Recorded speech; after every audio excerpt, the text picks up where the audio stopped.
Curitiba acaba de ganhar um novo selo literário voltado à valorização da cultura popular, dos saberes ancestrais e das religiosidades afro-ameríndias, como a Umbanda e o Candomblé. No Bem na Pauta de hoje, você vai saber tudo sobre a mais nova editora da nossa capital, a editora Mironga. Caso você não me conheça e seja a sua primeira vez por aqui, prazer, eu sou Lisa Mainardes, repórter aqui do Bem Paraná. Quem opera pra gente é o Evandro Soares e a coordenação do estúdio é da Josiane Hitz. Para o episódio de hoje, eu tenho o prazer de receber a escritora e editora literária que atua na editora Mironga, Carolina Vanderlei. Seja muito bem-vinda. Muito obrigada, Luísa. Imagina, acho que é uma novidade bem... Você deve estar bem feliz de poder compartilhar sobre, né? Sim, muito bom poder vir falar sobre a editora Mironga com você. Sim, mas antes da gente falar sobre a editora em si, sobre o seu livro, né, como escritora também, me conta um pouquinho sobre você, né? Pelo que eu vi no seu currículo, você tem uma carreira bem extensa ali na parte acadêmica do mundo literário em si, né? Como que essa paixão começou na sua vida? Eu não sei, sabe que ultimamente eu tenho refletido aonde que começam os livros, né, na vida da gente. Eu acho que a vida da gente começa com os livros. É quando a gente começa a ganhar o mundo, é quando a gente começa a ler, realmente. Então, eu não sei quando isso começou, mas a verdade é que eu sempre fui apaixonada por livros. E eu sempre desejei muito poder estimular pessoas a ler. Por isso, meu desejo oculto de ter uma editora. Sim. E então eu sou advogada, eu trabalho com direito cultural e sempre trabalhei assessorando projetos de pessoas, editoras, empresas de publicidade, artistas, produtoras. E uma hora eu conversei muito com uma amiga minha que tem as mesmas paixões que eu, a Simone Salomão, e a gente resolveu realmente colocar o bloco na rua e criar a editora Mironga. Em vez de nós assessorarmos os projetos, nós passamos a fazer o projeto, né? O projeto de uma editora. Uhum. E acho que essa é a minha trajetória. Sim. Eu achei interessante, né, que você é advogada, mas também tá lá, mestre em letras, doutoranda. Eu achei interessante que você não largou, né, esse seu interesse. E eu vi que você tem foco na literatura neolatina. É assim que fala? O curso que eu fiz de mestrado e agora no doutorado na Universidade Federal do Rio de Janeiro é no Departamento de Línguas Neolatinas, Línguas Estrangeiras Neolatinas. E a minha linha de pesquisa é Línguas e Culturas em Contato. Olha. Então, esse universo de como é que as coisas conversam com as coisas dentro da arte me interessa muito, sabe? Sim. E mesmo a pesquisa que eu desenvolvo na academia é relacionada a essa questão do popular e do erudito, como é que eles conversam, quem fala o que de quem, é uma coisa bem que me desperta muita atenção desde sempre. Eu achei interessante que eu nunca tinha escutado esse termo, literatura neolatina. Quando eu li, assim, já me chamou a atenção. E realmente é o que a palavra diz, né? Literatura de hoje, feita na América Latina? São as literaturas escritas nas línguas neolatinas, que são francês, espanhol, italiano. Existe aí alguma outra coisa, mas são essas línguas que são a aplicação moderna do latim e a literatura feita nessas línguas que essa linha de pesquisa estuda e se debruça sobre. E hoje, né, a gente tem uma conversa que ela é pautada em dois lados, né? Literatura e espiritualidade. Isso. Acho que é os dois pilares dessa conversa e da editora. Isso. Você sempre se considerou uma pessoa espirituosa, religiosa? Como que esse processo se deu na sua vida? Eu sempre frequentei a Igreja Católica com formação familiar, e há coisa de 25 anos atrás eu conheci a Umbanda, que, por incrível que pareça, é uma religião que tem muita representatividade aqui em Curitiba. Existem muitos e muitos terreiros de Umbanda em Curitiba. E eu aderi a Umbanda, pratico a Umbanda a esse tempo todo, e como eu tenho essa coisa de projetos culturais e de fazer assessoria e de fazer a parte jurídica, eu sempre estive envolvida em momentos em que a Umbanda se manifestou culturalmente dentro da casa que eu frequento.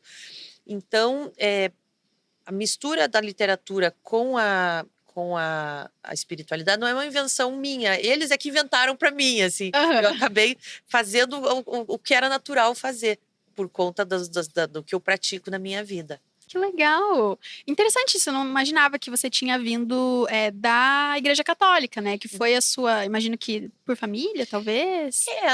Da nossa geração, né, as pessoas mais ou menos da minha idade, dificilmente têm uma formação de infância dentro de outras religiões que não seja católica, né? As- é, ainda, além das religiões é, muçulmana, Uhum. o judaísmo, as outras religiões todas, elas são mais recentes, salvo talvez as históricas, né, as Sim. protestantes históricas como a Batista, Uhum. mas a grande maioria de nós saiu da Igreja Católica. E a Umbanda, ela é uma religião que foi criada no início do século passado, mas que efetivamente, assim, alcançando muita gente, é um fenômeno de 50 anos para cá. Uhum. Menos até. Então não deu tempo de eu ser criança na Umbanda. Meu Sim. filho é criança na Umbanda, eu não fui. Então a minha formação inicial é católica, que eu Uhum. respeito muito, sou muito grata por ela, mas meu caminho acabou sendo outro. E como foi essa sua transição? Você falou que faz 25 anos? Isso, Foi ali, então no início dos anos 2000 que isso, você tomou essa decisão. Como que isso isso. aconteceu na sua vida? É uma coisa interessante porque a gente tem observado que as religiões que têm manifestações mais fortes de música, Uhum. de colocação do corpo, Sim. elas acabam conquistando mais as pessoas, né? A moçada.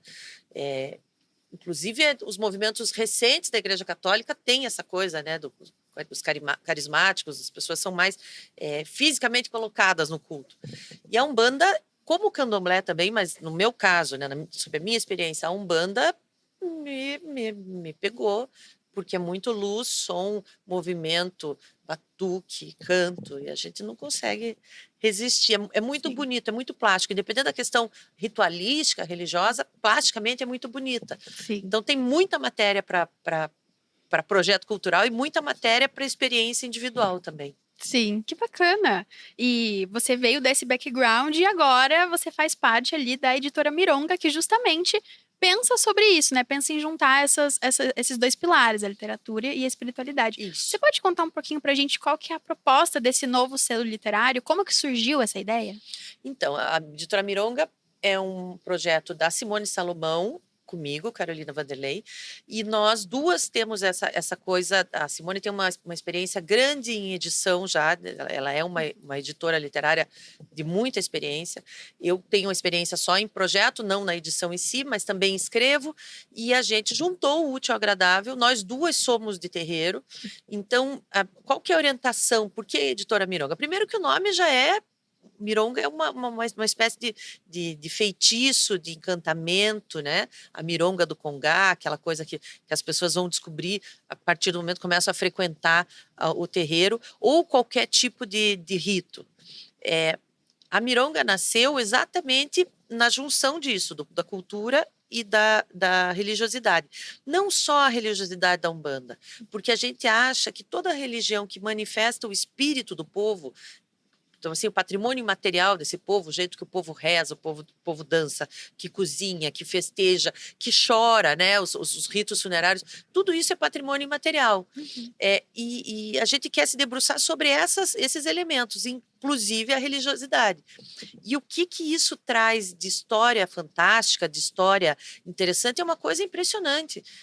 Por isso a editora, né? A editora vai tratar das culturas populares, não só do Brasil, não só do Paraná, né? Do Brasil inteiro e não só do Brasil, e das religiosidades, e tudo isso no plural, porque nós somos plurais, né? Sim. Então, as religiosidades dos povos e as culturas populares dos povos. Uhum. E no que isso flerta com narrativas de suspense, narrativas fantásticas, porque isso tem tudo a ver. A cultura do povo ela se faz no falar sobre costumes, no falar sobre lendas, sobre folclores. Então, é isso tudo conversando dentro de um selo literário. Sim. Quando vocês se juntaram e começaram a conversar sobre isso, vocês sentiram uma falta no mundo literário desse tipo de literatura, desse tipo de junção? Você sabe, Luísa, que o mercado literário religioso, o segmento religioso, ao contrário de todo o mercado literário que vem tendo um decréscimo significativo, o, o segmento religioso editorial ele tem crescido. E a gente sabe que ele tem crescido principalmente por conta de uma numerosa publicação das igrejas evangélicas contemporâneas, que tem vários volumes muito interessantes, vários títulos interessantes. No nosso segmento da Umbanda, existe também um crescimento sentido, mas a gente tinha vontade de fazer uma coisa mais feminina, com mais cara com menos cara de grande blockbuster e best-sellers e coisas do tipo, e mais cara de livro de tradição, assim, sabe? Aquele livrinho que vai passando de mãe para filha, aquele tipo de coisa. Sim.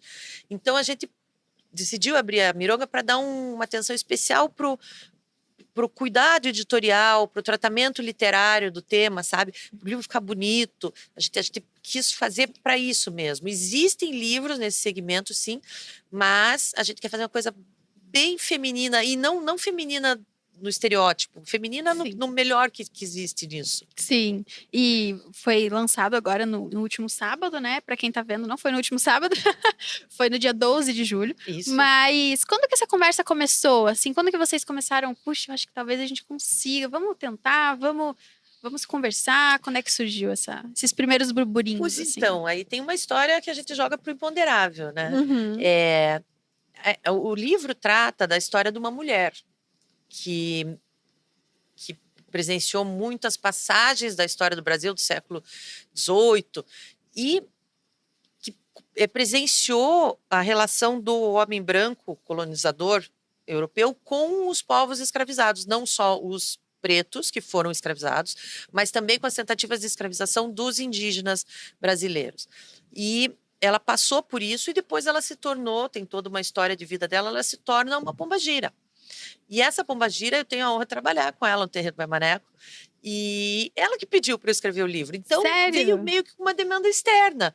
Assim, a gente tinha que dar conta disso, e daí vamos dar conta como? Vamos dar conta dando voz para quem quiser falar sobre esse tipo de coisa numa editora. Então, veio o primeiro livro e a editora veio depois. Entendi. E legal. Tá rolando, é isso aí. Sim, o livro, então, A Senda das Mulheres. Eu vou abrir aqui, que a Carolina muito gentilmente trouxe pra gente.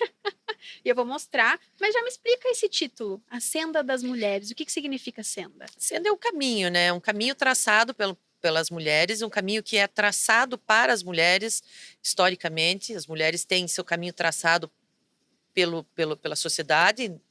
Raras vezes elas mesmas têm chance de decidir o seu caminho no que diz respeito a como casavam, onde moravam, o que faziam, né? Isso nessa história do nosso Brasil colônia, principalmente. E daí... Bonito! Essa é a Senda das Mulheres. Então, essa é a história de uma mulher se relacionando com outras mulheres e elas aprendendo a se apoiar e o que uma pode... em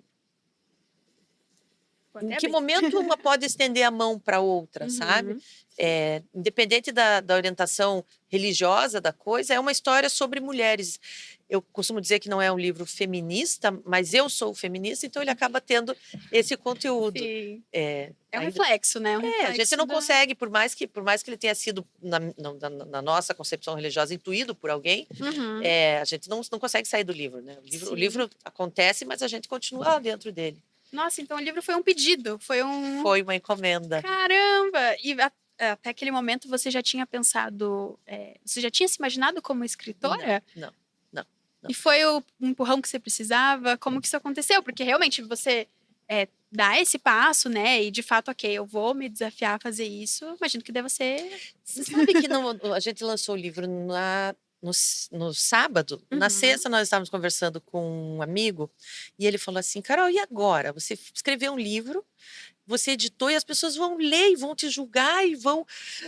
Né? E isso dá uma ansiedade, não é uma posição confortável. Eu mesma não tenho essa coisa... Eu sempre estive na coxia dos projetos culturais, eu nunca tive com o nome no cartaz.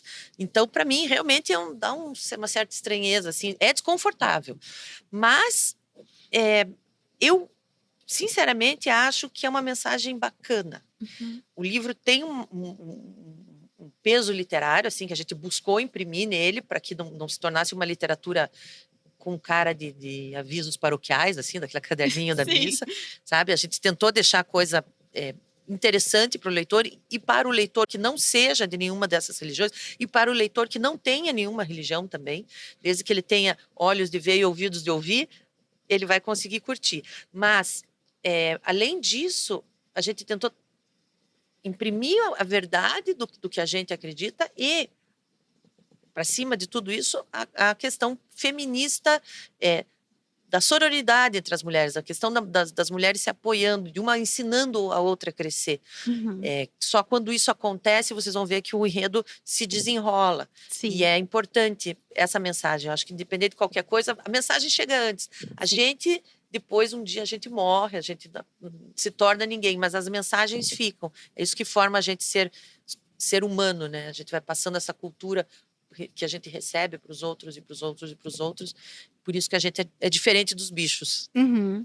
E eu, como leitora, por exemplo, preciso ter algum conhecimento sobre a Ubanda antes de mergulhar nessa história? Não, e a ideia é exatamente essa. É uma história de uma mulher da parte antes da morte dela e depois da morte. Essa é a única coisa que você precisa saber e desejar ou não ler um livro que fale sobre esses dois momentos da existência desse espírito, Uhum. né? Sabendo isso e topando encarar uma leitura sobre isso, você não precisa nenhum pré-requisito. Uhum. Então, a Umbanda vem como esse pano de fundo, assim, para envolver essa história. Eu imagino que deve ter sido... Quanto tempo que você demorou para escrever, assim? Porque realmente é um desafio.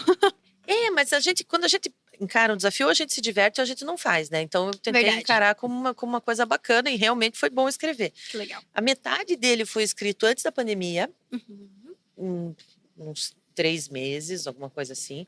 E depois, na pandemia, tudo vira de ponta cabeça. E daí, em 2022, eu acabei. Legal. Mais alguns meses, assim. Então, ele é bem marcado, assim, bem na metade, a primeira parte e a segunda parte. Sim. E achei muito interessante, muito bonita essa construção visual, né, do projeto gráfico. Tem alguma pista aqui, algo específico que vocês quiseram colocar? Veja, tem um pouquinho da identidade da entidade, sim. Tem desenhos que remetem aos pontos riscados da Umbanda, mas não são pontos riscados da Umbanda, que foram feitos pela artista plástica Fernanda Pavão, que é uma grande amiga nossa, super talentosa, e que topou esse desafio também de ilustrar um livro assim, sui generis, né? Sim, que legal. E dentro você vai ver que tem várias ilustrações dela, reportando cada um dos personagens que aparece, o momento em que eles aparecem, e as características deles e tal. Deixa eu mostrar pro pessoal que tá em casa, ó. São desenhos da Fernanda Pavão. Aqui. Que ela é super Bonito. legal. Vou procurar mais algum. E muito bonito esse contraste do preto com o vermelho, né? Que legal. Muito, muito legal. E depois dessa primeira experiência, você já tá escrevendo mais coisas? Como que tem sido, assim? Pois olha, até tem um outro projeto que se relaciona à cozinha de terreiro, né? Que legal. Parte culinária de terreiro, mas a editora tem outras coisas na fila antes. Nós temos agora para setembro já um livro do professor Fabiano Dalla Bona, que é da Federal do Rio de Janeiro, uma tradução do italiano de Luigi Capuana, que são contos fantásticos, então flertam com essa nossa temática. E temos mais uns 2 ou 3 para lançar até o final do ano, mas nenhum meu, assim, por enquanto. Sim, mas que legal, a editora tá a todo vapor, então. Porque assim, tem algumas pessoas que já leram o livro e falaram, nossa, a gente quer ler mais sobre isso. Quer dizer, existe a demanda, existe esse apelo por essa temática. Por que não atender, né? Hoje em dia você consegue editar em tiragens menores de início, não existe mais aquela coisa, você tem que tirar 5.000 exemplares, 1.000 exemplares. Você consegue começar do modo pensado, né? Uma editora. Então, por mais que seja um mercado pantanoso, vamos dizer assim, você também consegue planejar o teu negócio para entrar no mercado. Sim, que legal. E conta um pouquinho pra gente como que foi o evento de lançamento, né? Tanto da editora quanto do livro. Você pode contar um pouquinho pra gente do que você mais escutou, né? Porque imagino que você tenha conversado bastante com muita gente. Sim. Como que foi essa primeira recepção das pessoas? Pois então, a gente fez uma festa de inauguração, de lançamento da editora, agora no sábado, último, dia 12, no Bar Zé Pilim, que é um lugar que trata das religiosidades também, né? É um bar de batuque mesmo. Então, a gente achou que tinha tudo a ver estar lá com o Gustavo e a Juba, que são os proprietários, para lançar esse nosso livro. E nós marcamos para de dia, então a editora e o livro foram lançados ao mesmo tempo, com algumas conversas sobre religiosidade e literatura, com o samba tocando, com feijoada sendo servida, e com muita gente bonita que passou por lá. Foi Que muito, legal. muito, muito legal mesmo, sabe? Teve Uhum. muita gente durante a manhã e a tarde lá conosco, e as pessoas, algumas já bem, bem íntimas da religião ou dessa questão de cultura popular, Uhum. algumas não, e todo mundo muito curioso para saber como é que é essa história dessa mulher e como é que a gente costurou, como é que a gente bordou a relação entre as mulheres, né? Sim. E todo mundo gostando muito do formato, a gente está trabalhando com esse formato que É diferente é um mesmo. compridinho, né? Não é um livro Aham. de bolso, mas é um livro de bolsa. Verdade. Ele sabe que, na verdade, a gente escolheu esse formato por uma questão estética mesmo, porque é uma editora de mulheres, a gente escolhe o que a gente quer Uhum. mesmo. O que faz sentido para vocês. Para Exatamente. mais ninguém. Mas a gente acha que esse livro acaba, no final das contas, sendo até um substituto. Sabe aquele celular que você fica na sala do médico, Sim. mexendo no espaço cibernético? E a vida passando? Exatamente. Então, assim, é um Verdade. formato que pode servir Palma da mão. exatamente, de opção para um celular na mão, né? Sim. Então, a gente vai trabalhar com esse formato aí na Editora Mironga, Que legal. para tentar, de algum modo, tirar o celular da mão das Sim. pessoas e colocar o analógico, a mensagem analógica Sim. escrita, né? Algo que fisicamente pode até lembrar, mas é muito diferente o impacto, né? Porque a leitura, ela tem isso, né, Luísa? Quando você está lendo alguma coisa em mídia na internet, geralmente você tem as imagens junto, ela te entrega a experiência inteira, só não entrega o olfato, que é o que a gente fala que falta, né? Mesmo porque Sim. o tato ainda dá uma chacoalhadinha, de vez em quando a gente consegue É. ter um pouco de tato, mas o olfato o celular não entrega ainda. No mais, ele entrega tudo. E a leitura é diferente, porque a leitura você é o cenógrafo, você é o figurinista do teu. É uma TVzinha na sua cabeça. assim. Isso é super estimulante, isso é uma delícia. Uma delícia mesmo. Porque você tá tendo só um estímulo externo, né? Mas dentro de você pode estar acontecendo 1 milhão Você de vira coisas. coautor, né? Isso é uma delícia. É muito legal. É uma delícia. E falando sobre essa conversa, né? Não tinha como não trazer. Recentemente, aqui no Bem Paraná, a gente, recentemente mesmo, se não me engano, semana passada, Uhum. a gente noticiou o caso do cigano Moelman, um morador ali do AU, que ele é um bandista, e que ele tem encarado bastante intolerância religiosa depois de colocar algumas imagens de orixás ali na sua casa, né? Como que, na sua percepção, um trabalho de um novo selo literário ou um trabalho através da literatura, ele pode combater esse tipo de preconceito quando a gente pensa nas religiões de matriz africana? Porque realmente a leitura a gente sabe que é poderosa. Uhum. Mas como que vocês pensaram nisso? Né? Imagino que não seja o objetivo principal, mas com certeza está ali tangenciando, né? A gente sabe que a questão religiosa, a questão da intolerância hoje em dia é uma coisa muito grave. Diferente, por exemplo, de quando eu iniciei na Umbanda. A gente não sentia mais preconceito há 25 anos atrás. Não havia mais isso. Que é uma coisa que da criação, da instituição da Umbanda como religião, porque a Umbanda é algo que vem de antes do marco de fundação dela, de 1909. Mas, a partir de 1909, ali teve um período de preconceito muito forte, dos terreiros não poderem tocar atabaque porque a polícia batia, classificava, enquadrava as pessoas com tipo penal de vagabundagem, né, de malandragem, tipos relacionados com esse tipo de coisa, com essas condutas. E isso foi diminuindo. No governo Vargas teve uma certa interesse em transformar isso numa religião não oficial, mas bem vista pelo Estado e tal. Então, as coisas vieram diminuindo a ponto de, nos anos 80, você ter notícia de Umbanda em programa de auditório. Caramba! A gente faz pesquisas, tem umas coisas muito, muito loucas, inclusive, que aconteceram nos anos 80, relacionadas a entidades de Umbanda e tal. As coisas ficaram pops, assim. E isso foi bem nos anos 90, começo dos anos 2000, e dali para cá as coisas vêm se complicando por causa de um esgarçamento desse tecido social mesmo, né? De um acirramento aí polarizado, que leva junto religião, leva junto ideologia, leva junto tudo. E que é uma tristeza, porque afinal de contas a gente é todo mundo um povo só, né? E o bacana é a gente ser diferente, o bonito é a gente ser diferente. E, além de ser uma prerrogativa legal, nós podemos praticar qualquer tipo de culto, é o bonito da vida a gente ser diferente. Sim. Então, é uma dificuldade que a gente sabe que a gente tem, que a gente reconhece, mas que não diminui a vontade de trazer essas histórias, né? E de, eventualmente, até sensibilizar as pessoas com histórias. Não com catequização, não com pregação, mas com histórias. E não é assim, eu não gostaria que uma pessoa lesse esse livro e dissesse, nossa, que bacana, agora eu também quero trabalhar com uma entidade, vou num terreiro. Não é isso. É só, puxa, eles existem e eles são legais. Existe toda uma diferença de iconografia, né? As imagens são todas diferentes e para quem foi criado com imagem de anjinho, inclusive como eu, né? Anjinhos e aquele Jesus Cristo, cabelo comprido, castanho claro e olho azul, é lógico que é toda essa iconografia das igrejas, das religiões de matriz ameríndia, e ameríndia porque é afro-ameríndia, porque é da descendente da África, mas também através dos cultos dos índios brasileiros. Isso tudo é chocante. Essas imagens são chocantes. E são de começo, e está tudo bem.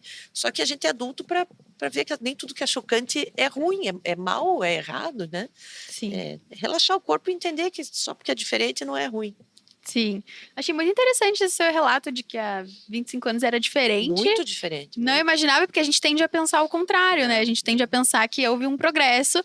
Não. Então, por que na sua percepção hoje existe tanto preconceito quando a gente fala sobre a Umbanda, sobre o Candomblé, sobre religiões de origem indígena? Por que isso ainda existe, né? Por que a gente ainda está talvez falando sobre as mesmas coisas? Mas eu também me pergunto isso, Luiz. Eu acho que a gente tem uma decorrência aí de um acirramento de algumas denominações evangélicas, onde se pasteuriza o pensamento, certo? É interessante para alguns dirigentes terem código de regras muito bem traçado para os seus seguidores. E nisso, alguém vai de boi de piranha, né? Sim. E geralmente é a religião africana, porque é muito diferente disso tudo que as pessoas aprenderam em casa, desses anjinhos tocando harpa, de vestido verde claro, azul bebê, né? Aquela coisa que a gente vê nas igrejas. Então, quanto mais... O diferente sempre é o problema. Isso é histórico, né? A gente eu estudei na pandemia o período da peste negra e a literatura na peste negra. Gente do céu, quando apareceu a peste negra, todo mundo era inimigo. Assim, primeiro eram os judeus, depois eram os ciganos, depois eram quem tinha gato, depois eram as mulheres. E nisso eles iam queimando as pessoas e matando as pessoas. E se você for ver, esses povos também sempre acabaram sendo, né? O diferente, ele não é bom quando a gente está com preguiça de se relacionar com o outro. Só que a gente não pode ter preguiça, né? O diferente é legal. Sim. E agora que o livro está no mundo, que as pessoas vão ler, que as pessoas vão conhecer pessoas que estão nesse contexto ou não, o que você espera para o futuro da cena das mulheres? Qual que é o seu desejo como escritora? Eu gostaria que as pessoas... convido até as pessoas para que leiam, né, o livro, que entendam um pouco, procurem fruir um pouco dessa história de mulheres com mulheres criando realidades diferentes. Eu entendo que isso é possível. Então, é isso que eu desejo para esse livro, que a quem ele tocar, que ele possa passar essa mensagem. E veja, não estou dizendo que os livros precisam passar mensagens, mas esse em específico eu gostaria que levasse essa mensagem. Que legal. Tá? E como é tradição, quando a gente tem livros aqui, eu vou pedir para você assinar. Que delícia. Imagino que tenha feito bastante no sábado, mas nunca é demais. Imagina, é um prazer. Que legal. Muito bonito, fiquei muito feliz. Acho que sempre quando é que nem quando a gente fala que uma fada nasce, para mim um livro quando nasce é que nem uma fada. É bem isso. É para ir para o mundo mesmo. E a gente está procurando quem queira também falar sobre esse tipo de coisa diversa. Então, assim, nós estamos no Instagram, @editoramironga, estamos recebendo manuscritos, que não chamam mais manuscritos, porque a gente não escreve mais à mão, mas afinal de contas, os manuscritos, né, os rascunhos de obras novas, não precisam ser sobre religião, precisa ser sobre o povo, sobre o que o povo faz, o povo fala, o povo come, o povo festeja. Essa é a nossa temática. Que legal. Essa é uma excelente notícia, porque sempre tem autor procurando editora. Sim. Então, isso é uma notícia muito, muito boa. Sim, então quem tiver interesse, a gente vai ler e vai, se tudo der certo, a gente publica, porque a ideia é publicar bastante. Sim, que legal. Muito obrigada, Carolina, pela sua presença, pela sua participação. Muito sucesso para o seu livro e para a editora. Muito obrigada, Luísa. Muito obrigada pela acolhida. Foi um prazer estar aqui com vocês. Imagina. Obrigada a você também que assistiu até o final. Não esquece de deixar um gostei, comentar quais outros assuntos você quer ver por aqui. Eu te espero num próximo episódio. Tchau, tchau.